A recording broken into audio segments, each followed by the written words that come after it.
Welcome, I'm Ronnie from Ronnie's Garage in Southern California. Today we're holding our monthly tech meet at Ronnie's Garage. ECU data, let's see what that is.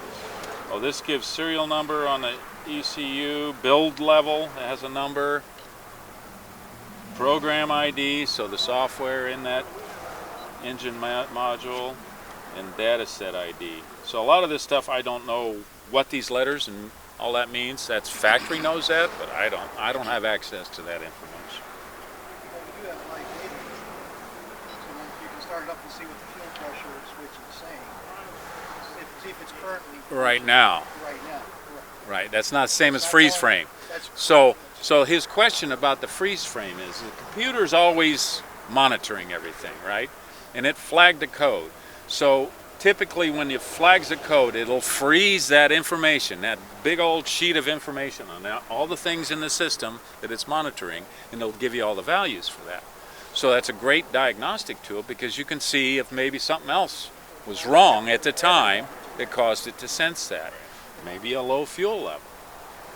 You're going to lose pressure if you're out of gas, right? But those fuel pressure sensors, just so you know, are prone to leaking, as are the fuel hoses that connect all those rails, as are the O-rings for the fuel injectors. I just did an Arnage not long ago that you would start it after it sat for maybe a month. You'd start it up and it'd be dumping gas out as fast as it could flow. And then 10 minutes, you turn it off. 10 minutes later, you start up, no fuel whatsoever. So that is, in my experience, is usually O-rings or hoses that are made from rubber that the new fuels kind of get to. They get old and hard, and when they dry out, they shrink. So you start it up after it's dried out, it's going to leak around that shrinkage until it gets wet again and swells up.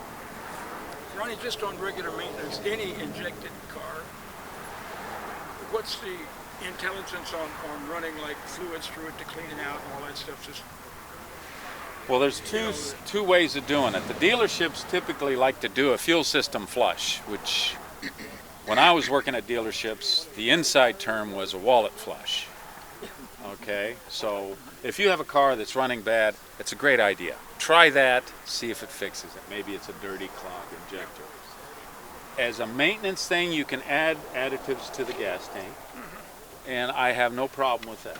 It's a good idea. It usually will clean the inside of the cylinder as it's running too, but you can overdo that too. So there's stable is a fuel stabilizer. That's something else because the fuel deteriorates when it sits, and it's supposed to slow that down essentially. Can it rejuvenate the old gas in that Camargue tank? No, old gas you just get rid of. Just get rid of. And the beauty about that Camargue over there that's been sitting for 20 years or whatever, it has a dry gas tank. I checked. I went to drain it and there's no gas in it, so that should be nice. So anyways, so we were trying to, I turned this off because I don't want to kill everything again. If the battery was dead, it's not really dead. Well, it should start. So we can go to the live data. I couldn't find freeze frame because the normal OBD2 will have that tick. So it's got to go through its rebooting because we turned off. Is my 89 OBD1 or 2? I don't think it, yeah, I don't know if it's even OBD. It should be OBD1, it should have blink codes, I think. I don't know, that's a cusp year. I know US cars, I think in 88 they had OBD1. Okay, let's go back down. Well, let's just try EOBD2 or EOBD to see if it has freeze frame there. How's that? Turn ignition on, establishing link. It'll tell you what version it's going to go to.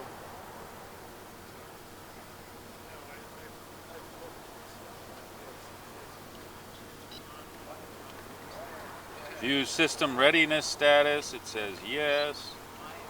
So the readiness, let's see what it says there.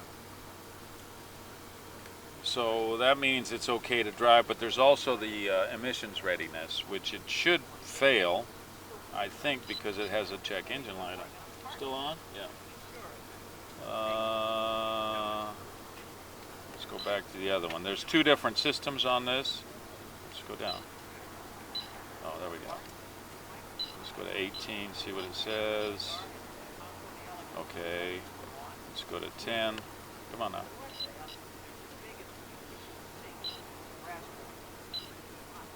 See what it says there. All onboard system readiness tests have been completed. So that means that it's been through its drive cycles. But let's get out of this screen here. Just haven't saved the code was just the immobilizer. We can still be able to pass emissions. Immobilizer will not affect emissions, but fuel pressure sensor should. Come on now. So here's a screen on standard generic operations. Malfunction indicator status. DTTs at diagnostic trouble codes. It says view, and then it has erase, and then it has live data. Freeze frame. There's where our freeze frame is. I found the freeze frame. It's in the EOBD2. So let's see what it says there.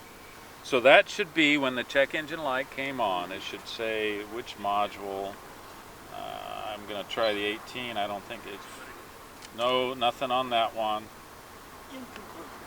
So let's try number 10, see if it has... Okay, PO190, that was that fuel. All right. So let's tick it and see what it says. Freeze frame number 0, it says, caused by DTC 190, display fault text. Yes. Sensor, A circuit. That's all it tells you. Well, that's good. It's telling us it's a circuit code, not necessarily a sensor. So now this is where now the tech, instead of being firing a parts cannon, he should come out here, with a, at least a millimeter, preferably like a lab scope, because a lot of the signals go into the sensors, not just a straight DC. It's like a square wave or something. Okay. It's sending a pulse as far as what the pressure is. Okay. I don't know if it's a 2-wire or a 3-wire sensor. I think it's 2. So you can then see if it's, is the signal getting to the sensor, or is it, the computer is, pinging it, and I'm not getting a return. Yeah. Even if it's off, it knows that the sensor is there. It does a diagnostic on everything. Now that is great. That's the proper way to do it. However, what do you know the parameters are? You'd have to know what a good wave is. If you're going to get a lab scope out and look at the... Right. So you need to know what it's supposed to be before you go check it. Well, this is where, And- nowadays with cars... And that is not public knowledge anywhere. Correct. And you already spent $4,000 on this. And you're So, supposed to know that. But to get a lab scope, you're looking at another couple thousand. All the right. accessories... So the only thing you can do without tearing the car apart to get to that sensor is unplug the computer and see if you have continuity there. Correct. Or you back probe at the computer while it's running, to see what the computer is seeing, real time. Yeah. Because once you disconnect the computer, now the car is disabled. That's one way you can do just a circuit check.